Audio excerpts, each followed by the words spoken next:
Good day, and welcome to the Exponent, Inc. Fourth Quarter and Fiscal Year 2025 Earnings Conference Call.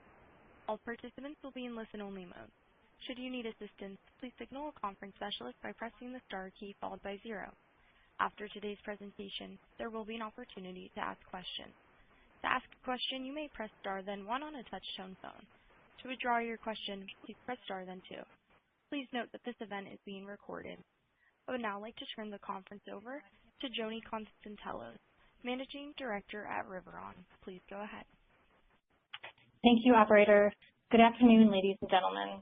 Thank you for joining us on Exponent's Fourth Quarter and Fiscal Year 2025 Financial Results Conference Call. Please note that this call will be simultaneously webcast on the Investor Relations section of the company's corporate website at www.exponent.com. This conference call is the property of Exponent, and any taping or other reproduction is expressly prohibited without prior written consent. Joining me on the call today are Dr. Catherine Corrigan, President and Chief Executive Officer, and Rich Schlenker, Executive Vice President and Chief Financial Officer.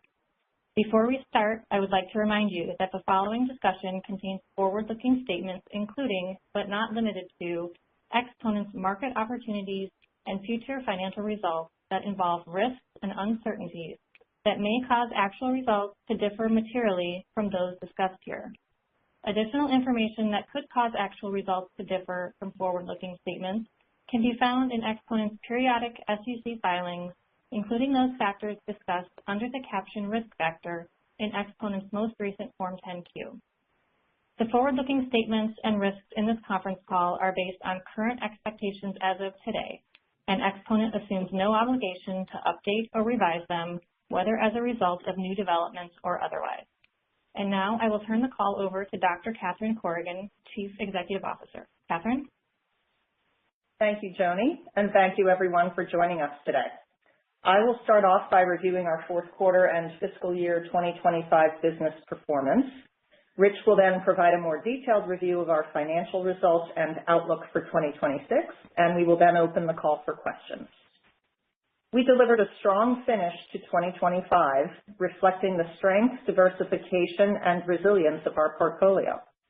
During the fourth quarter, we saw growth in proactive engagements, driven by increased demand for user research in consumer electronics, along with continued expansion of our risk management work in the utility sector. Growth in our reactive services was driven by failure analysis and dispute-related engagements across a broad range of industries, including energy, construction, transportation, and life sciences.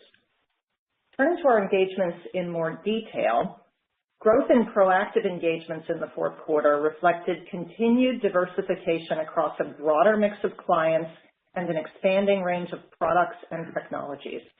In consumer electronics, we saw increased demand for user research engagements, driven by the need to evaluate product performance and user interaction as artificial intelligence becomes increasingly embedded in both everyday and novel devices. We also saw continued growth in risk management and asset integrity services for utilities, supported by rising energy demand and increased focus on grid reliability.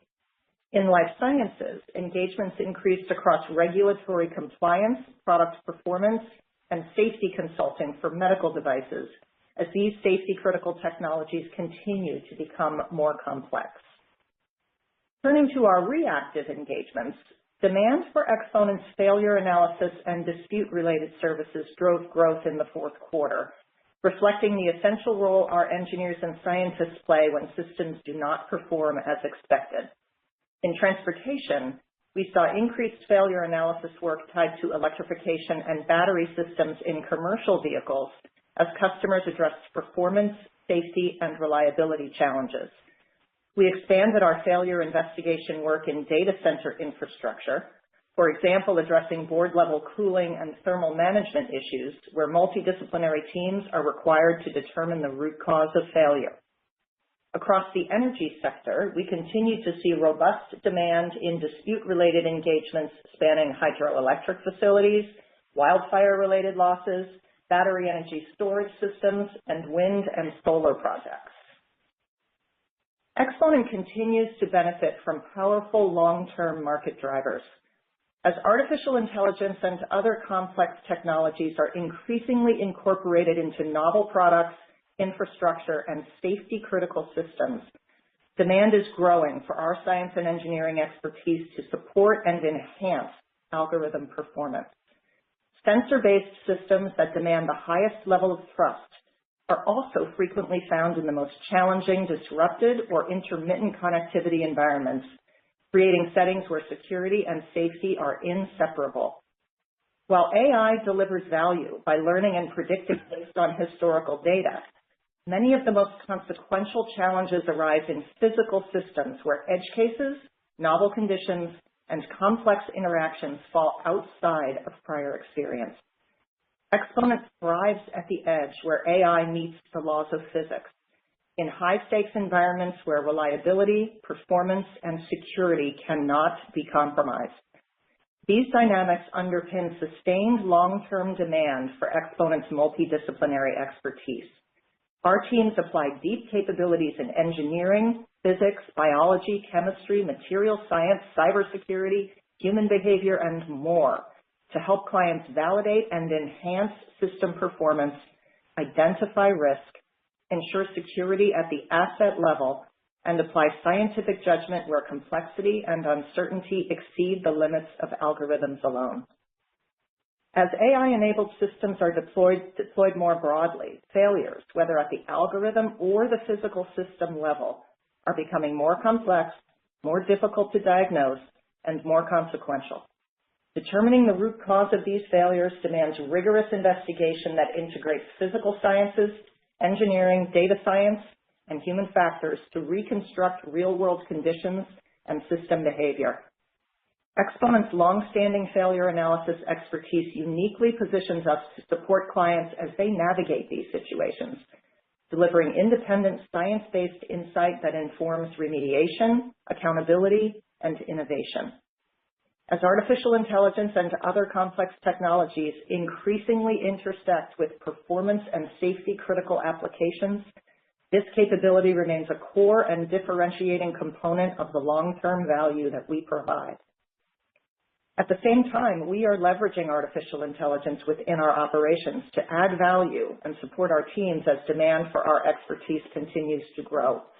These tools enable our experts to work more effectively, focused on the highest value aspects of their work, and deploy their capabilities where they matter most.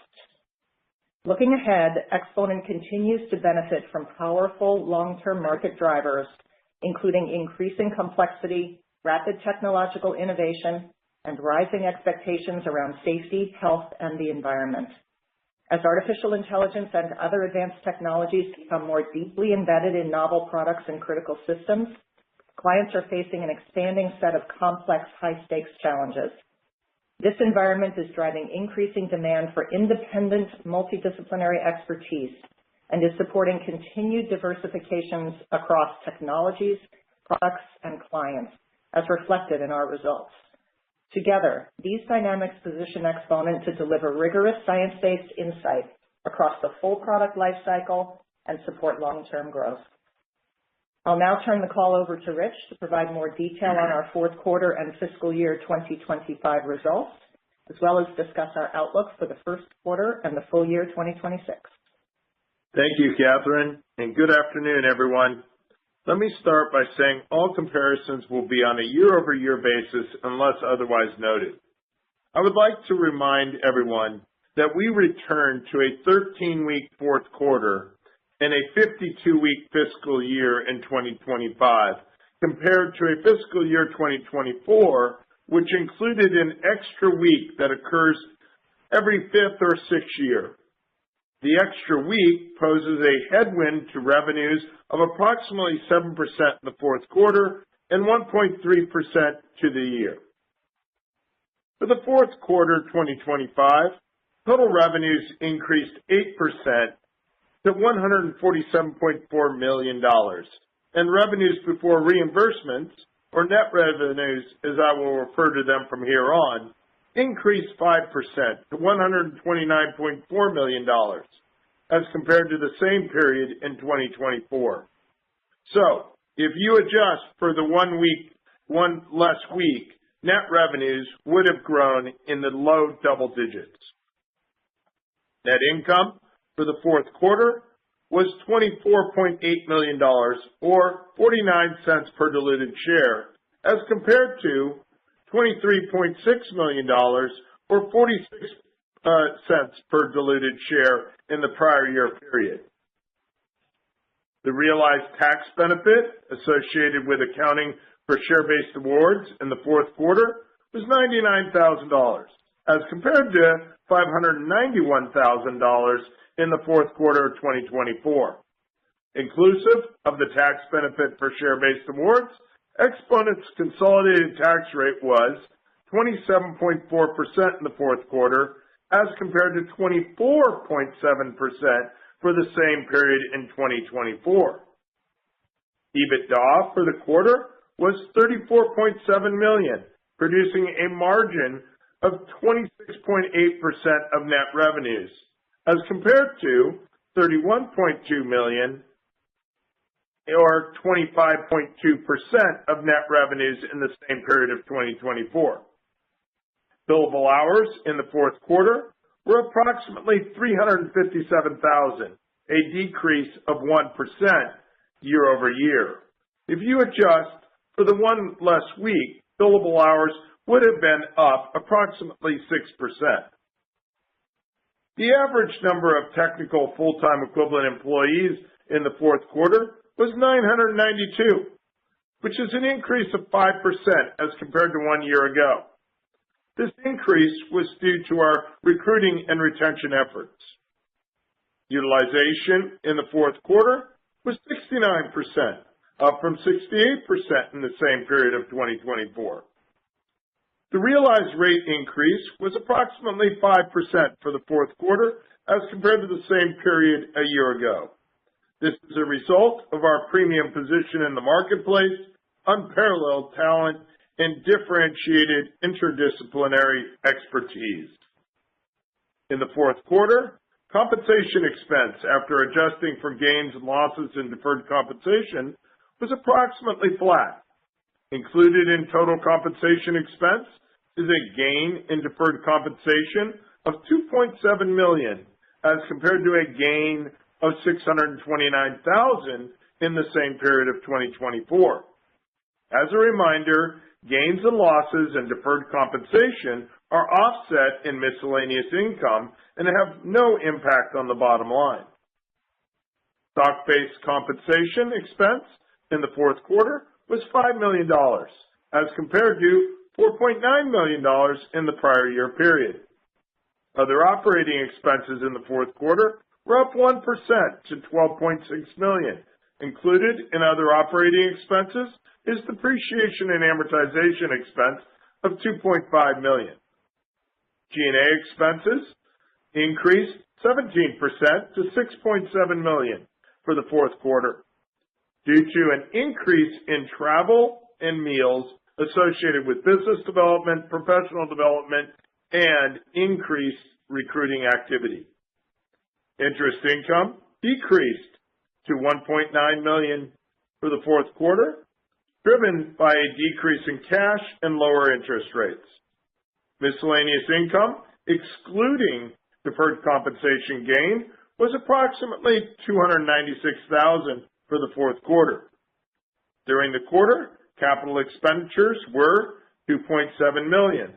We distributed $14.9 million to shareholders through dividend payments and repurchased $25.1 million of common stock at an average price of $70.57.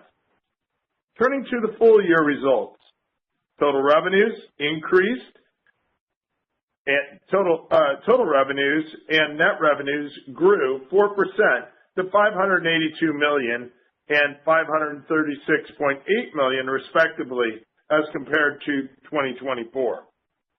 Net income for the year decreased 3% to $106 million, or $2.07 per diluted share, as compared to $109 million, or $2.11 per diluted share in 2024. During the year, we realized a negative tax impact associated with accounting for share-based awards of $255,000 as compared to a tax benefit of $2.8 million in 2024. Inclusive of the tax benefit for share-based awards, Exponent's consolidated tax rate was 28% for the full year as compared to 26% in 2024. For the year, EBITDA increased to $148.1 million as compared to $147.1 million during the prior year, producing a margin of 27.6% of net revenues, which is a decrease of 80 basis points as compared to 2024.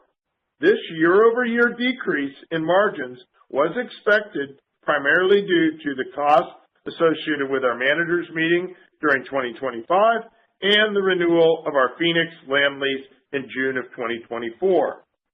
Billable hours for 2025 were approximately 1,468,000, a 2% decrease year over year.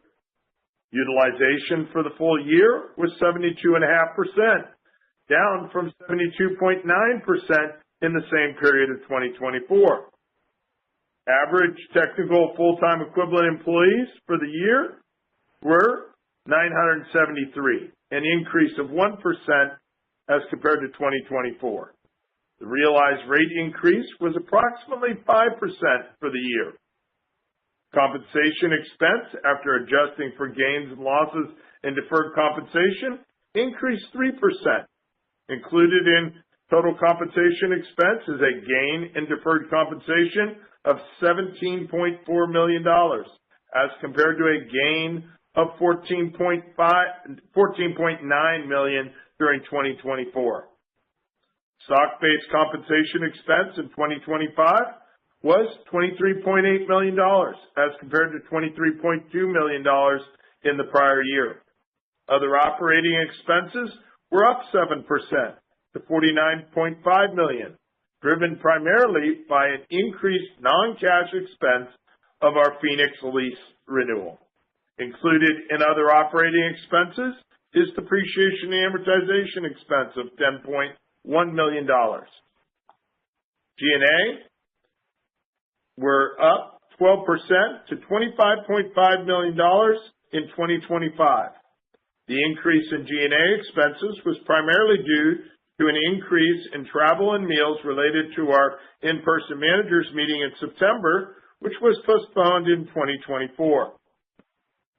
Interest income decreased approximately $694,000 to $9.3 million for the full year.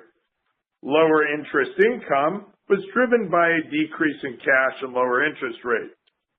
Miscellaneous income, excluding the deferred compensation, was approximately $840,000 in 2025. Moving to our cash flows. During 2025, we generated $131.7 million from operations, and capital expenditures were $9.4 million. For the full year, we distributed $61.5 million to shareholders through dividend payments and repurchased $97.8 million of common stock at an average price of $72.22.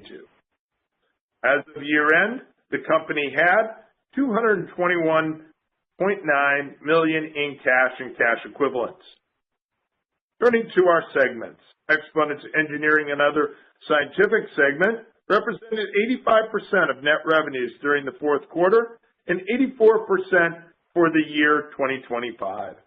Net revenues in this segment increased 7% for the fourth quarter and 4% for the full year, driven by proactive services, including risk management work for the utility industry as clients addressed energy infrastructure challenges stemming from rising power demands and extreme weather events.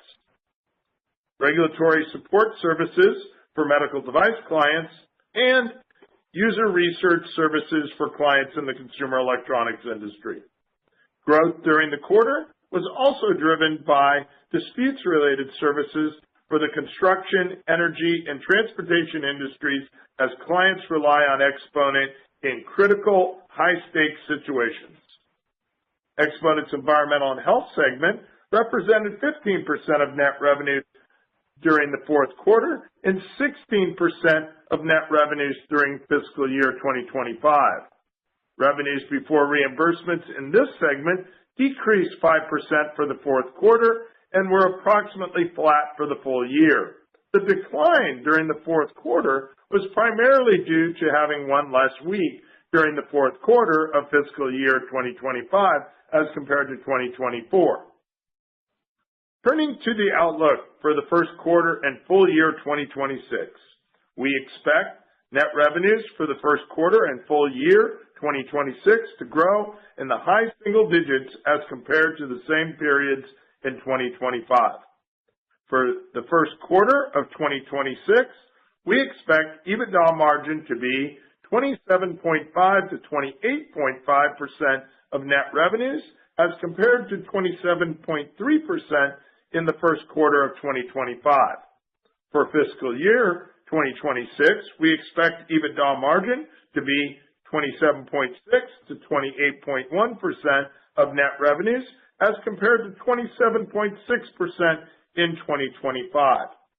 We expect increased demand and corresponding recruiting to result in our average technical full-time equivalent employees increasing approximately 4% year over year in the first quarter of 2026 and 4 to 5% for the full year 2026 as compared to 2025. We expect utilization in the first quarter to be 75 to 76% as compared to 75% in the same quarter in the prior year. And we expect the full year utilization to be 72.5 to 73% as compared to 72.5% in 2025. We still believe our long-term target of sustained mid-70s utilization is achievable as we continue to strategically manage headcount and balance utilization with market demand. We expect the realized rate increase for the first quarter to be 3.5 to 4% and for the full year to be 3 to 3.5%.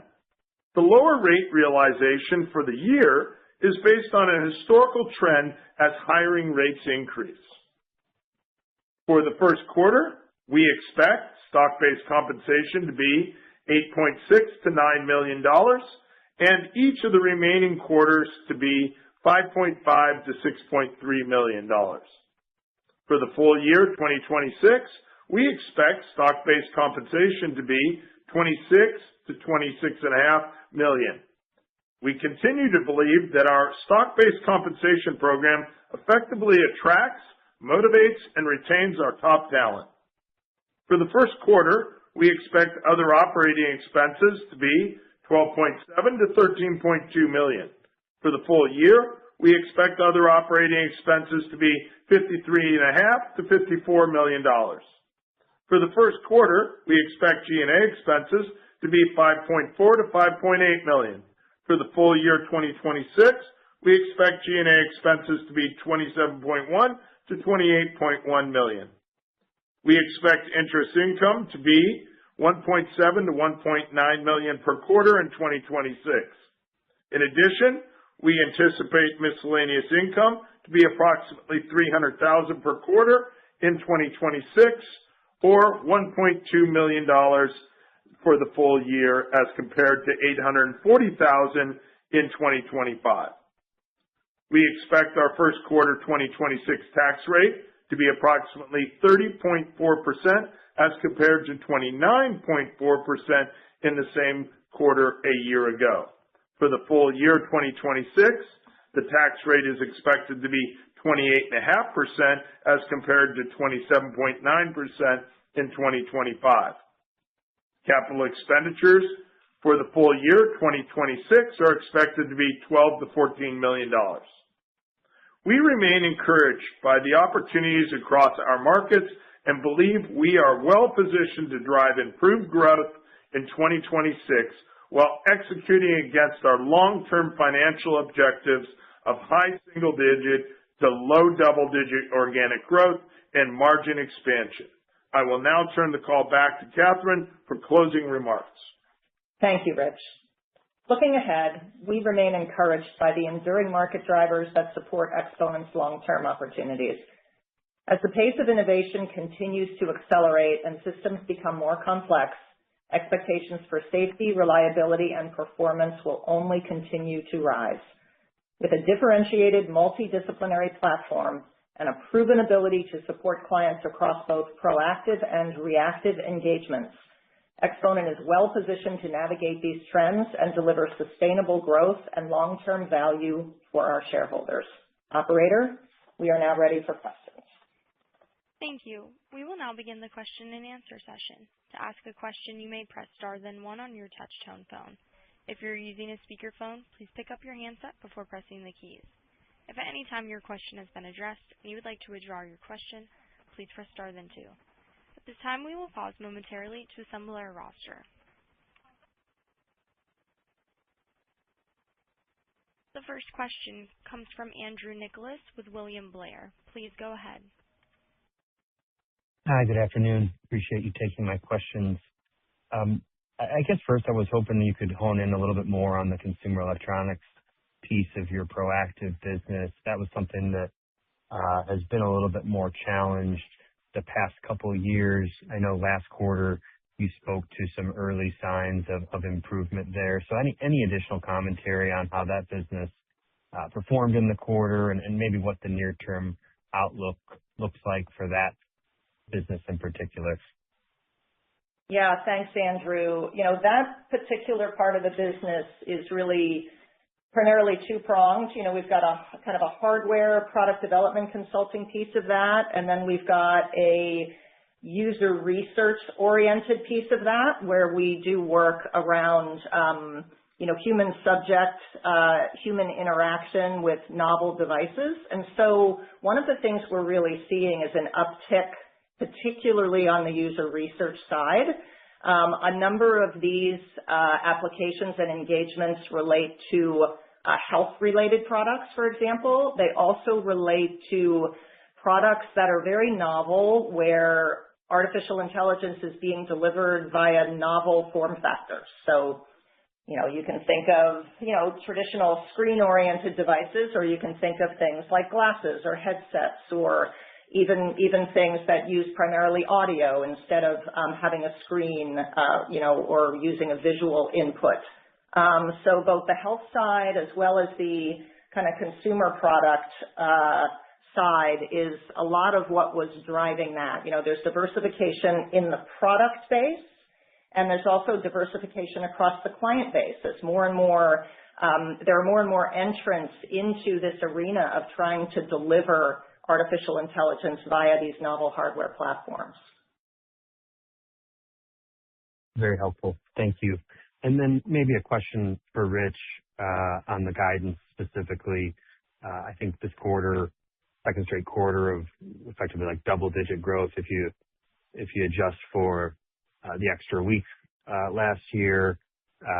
Looks like your outlook for utilization in the first quarter is as high as it's been, I think, in some time. So just curious on overall visibility and the achievability of guidance, how you think about some conservatism in there to the extent there is any, and maybe areas of upside or downside to the outlook. Thank you. Yeah. So, our business, I think what we have good, visibility into is these broader market demands and trends that Catherine has talked about in her comment. And I think we are actually seeing real work come in that are related to AI and novel technologies and continuing to see that the complexity of these issues are increasing. As we've said before, we go out to our business units all the way down to the individuals, and as we're getting forecasts, I think our people, have good visibility out over, 6-8 weeks, a little bit lighter after that, but the trends of what we're seeing are positive. As we enter 2026, the reason that we've landed on our guidance that we have here of high single-digit growth is really as we entered last year, we had good headcount growth. We had 2% sequential in the first quarter of last year, which is very strong. It came down a little bit in the second quarter, and then we closed out the year strong. But we're feeling good about really where we can be in the headcount. We're feeling that demand is there. That's why we said the utilization will be slightly better than it was a year ago. But all those things combined landed us into that range that we have. Is there opportunity for upside? Yeah, I think the demand environment is strong out there, but at this time, this is the best estimate that we have, and we're delivering that with good growth and margin improvement, and we'll take it from there. Makes sense. Thank you very much. The next question comes from Tomo Sano with JP Morgan. Please go ahead. Hi, good afternoon, everyone. Good afternoon to you. Thank you for taking my questions. From management perspectives, how would you characterize 2026 compared to 2025? And especially, what do you see as the most significant changes or drivers for the revenue growth and margin improvement internally and externally, please? Yeah, thanks for that, Tomo. Clearly, we are seeing, on a year-over-year basis, some acceleration of growth and of the demand environment that we have across a broad swath of the business. I think that the consumer electronics arena is an important one to call out in this regard. We saw strength in the fourth quarter. We do have, a pretty good outlook into Q1 that is helping to drive that. It gets a little less clear after that, but again, with the diversification across the products, across clients and form factors and things, we do expect in that electronics arena, both for user research as well as the hardware side, to be part of those drivers, especially as AI is being delivered and making decisions in safety critical applications like health-related wearables, regulated medical devices, and things like that.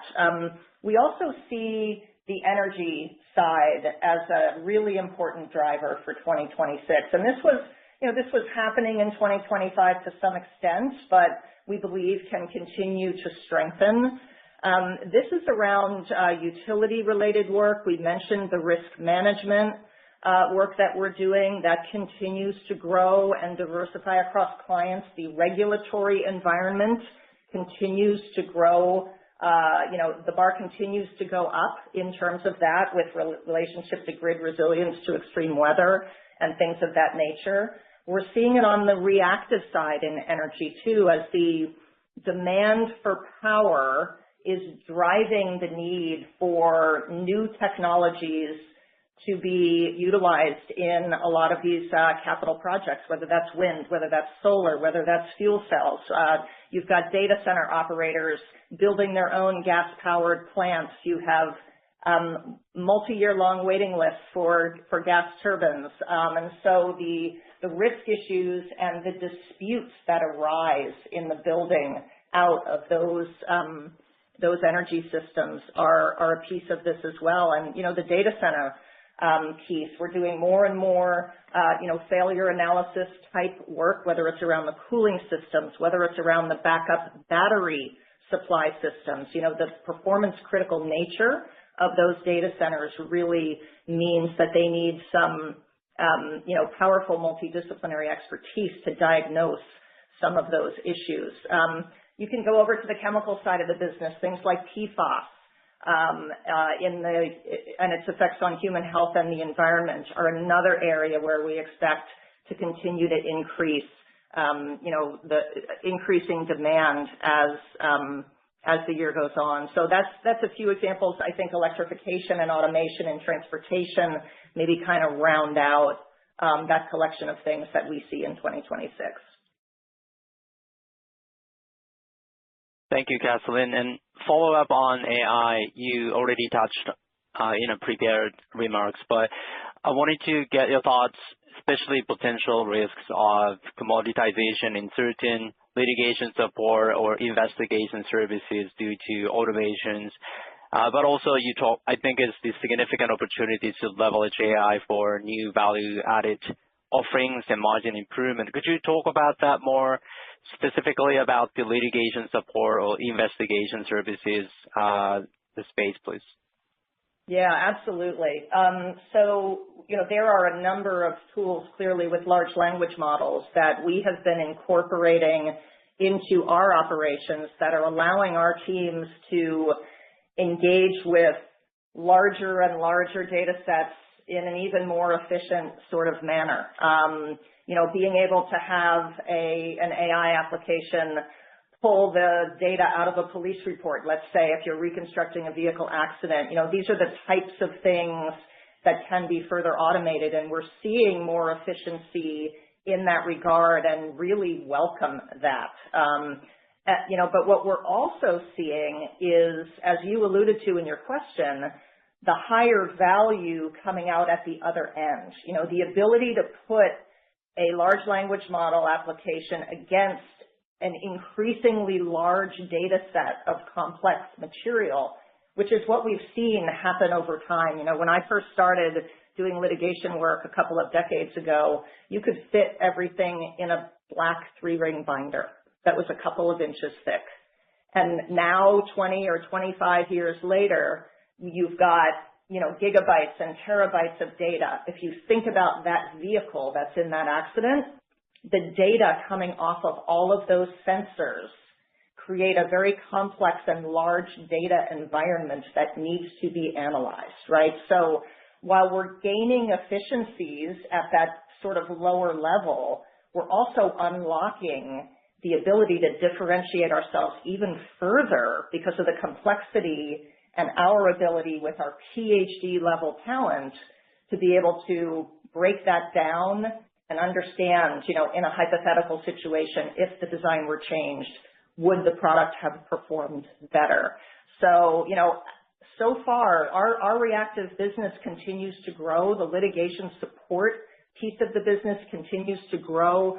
Automotive is the place where, we're seeing the most directly AI relevant work in our reactive business, and the complexity there with the testing and those sorts of systems is continuing to grow. So, and with our population of PhD entry-level talent, this is different than all of our competitors. Many of our competitors have lower-level talent. They've invested perhaps in those lower-level commodity tasks as an important part of their value proposition. That hasn't been the direction that Exponent has taken. That's why we hire PhDs as our entry-level folks, people who know how to solve that unstructured problem, that edge case. So I really do believe that the use of these sorts of tools will make us more efficient, and it'll unlock even greater value.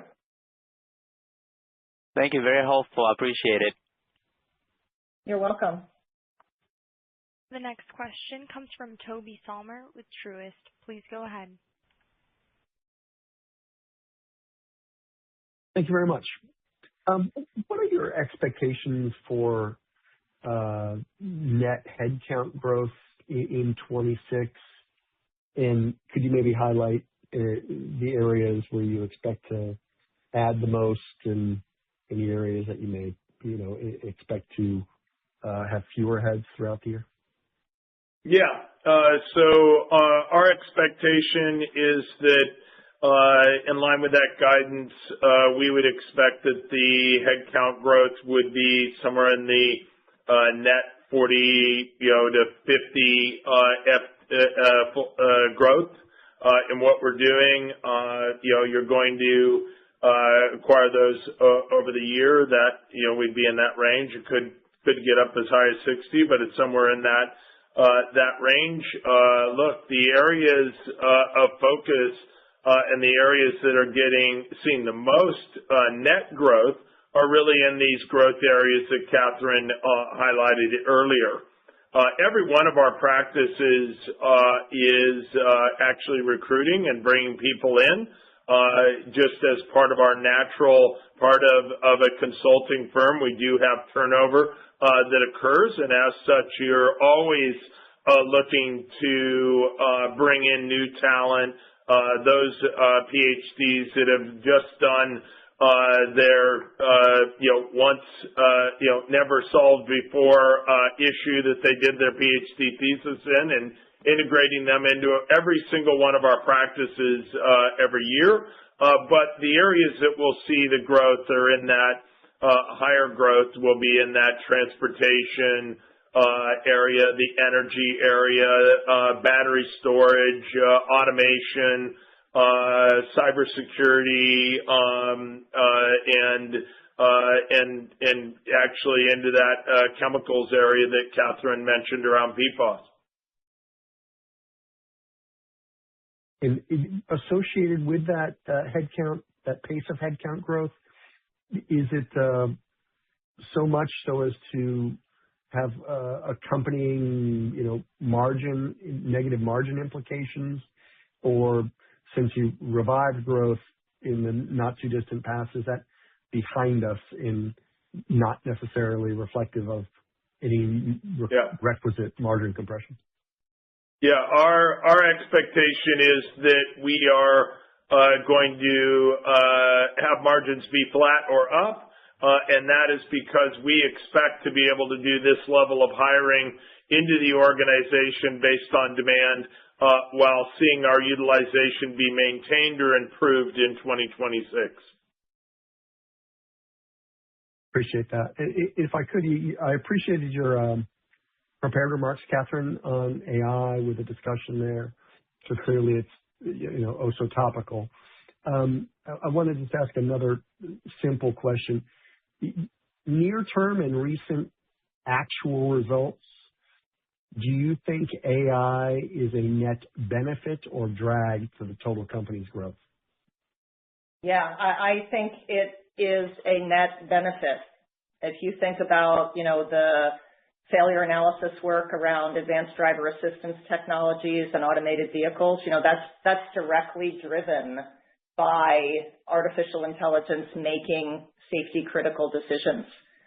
The work that I highlighted early in the Q&A around the user research in the electronics industry, this is all about the data collection and benchmarking and validation for devices that are utilizing AI algorithms to make some kind of decision or have some kind of signal, whether it's to tell you your heart isn't beating properly or lots of other, what your blood pressure is or so forth. And the same on the hardware side and the data center side, right? AI is directly driving those increases in energy demand, which we believe is part of what's driving our energy sector in its growth, and especially on the dispute side, but also on the proactive side with the risk management work in utilities. So it's not directly in the project perhaps, but it's a fundamental driver,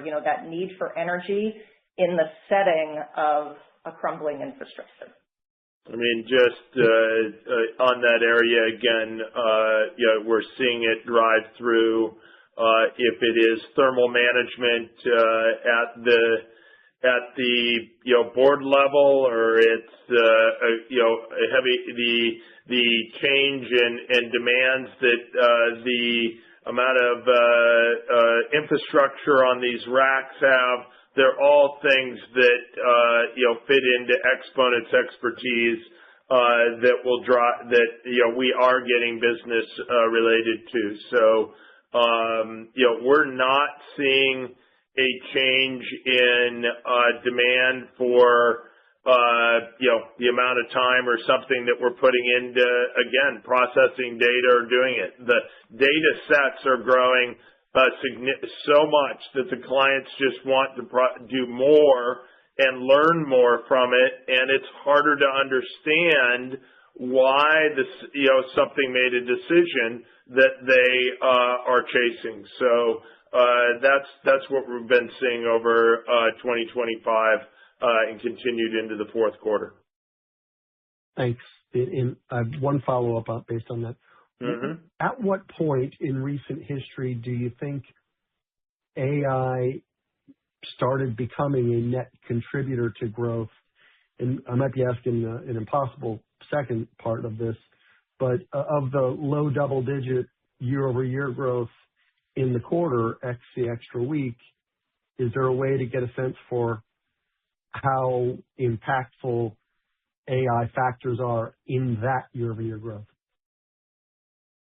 Well, yeah, I think it's important to recognize that Exponent's been talking and working on systems that were leveraging the early parts of AI and machine learning in what we've been doing over the last decade or so. When we were working with the automotive industry in its early days of steering control or braking or whatever may be coming into it, to where we are today, where we're all seeing actual robo-taxis on the road and doing it. So it's definitely growing. It is driving growth in our transportation area, and we expect that to continue going forward. The same goes around user research. Back in the day, we had clients that were really trying to understand how to make sure that they were developing inclusive products around facial recognition and technology like that, and then driving that in to other technologies. That it is where we got into doing user research and such, and then much more into its performance in other health or other applications. But again, been at that for nearly 10 years that we've been doing it, but it's been growing. Same goes around what I would say in the utilities industry is we've been developing in the risk model area, what's actually playing into why is that somewhat AI related now of our risk is actually that our clients have choices, and some of them have chosen let's say at times a less expensive AI type model that isn't giving them a refined or accurate enough answer for them to rely upon or justify the actions they took or did not take in situations, and are now asking our help in refining those and bringing physics and bring that higher level of engineering so that we can move AI models to a level of reliability that can be in safety critical environments. So all of those things are going on today. I think we've got a long ways, a lot of upward ramp to go. Probably today, somewhere in the mid-teens as a percentage of our business is related to AI, probably either directly or one step removed, not, saying all energy stuff or any of that, but really things that we can target in that close, immediate or near vicinity that relates to that. Thank you very much. Again, if you have a question, please press star then one. The next question comes from Josh Chan with UBS. Please go ahead. Hi, good afternoon. Thanks for taking my questions. I guess following up on Rich's comment just now, I guess, have you seen any evidence of clients potentially trying to use AI themselves to solve problems? I know in some situations it's completely impossible, but have you seen any evidence of that kind of occurring at your customer base? Certainly our customers are absolutely looking to incorporate AI into their operations. There are situations, Rich just mentioned one where they've, on the utility side, incorporated those into risk models. And, have found that AI alone simply is not good enough. And so, but we see that, in the medical device environment with sort of software as a medical device. We get pulled in on the regulatory side of that, right, where they're trying to develop their plan of attack for getting through the FDA in terms of approval on that. Yes, our electronics clients are putting artificial intelligence into all kinds of different form factor devices, and they're asking us for our help in benchmarking and user research. So it's really everywhere we turn. There are different levels of confidence that clients have in it. Some are more sort of skeptical. Others, want to dive right in, but they're coming to us for advice and sort of reality checking, if you will, in a lot of these applications. Okay. Yeah, thanks for that color, Catherine. And then maybe just a quick follow-up on next year, on 2026. Is there anything different about how free cash flow will work in 26 than it worked in 25? Anything to kind of flag there, or is that a pretty normal conversion? Our expectation is that we may be able to improve upon that conversion. The area we had, sort of a heavy amount of reimbursables there at the end of the year tied in with the studies, which made DSOs a little bit higher than the average or where we would want to end the year. So I would expect that would naturally, and through some efforts we're making, come into more balance. So there might be able to bring down DSOs by a few days. And that will help us move to a steady state and improve cash flows going forward. Great. Thank you for the color, and I appreciate the time. Thank you. The conference has now concluded. Thank you for attending today's presentation. You may now disconnect.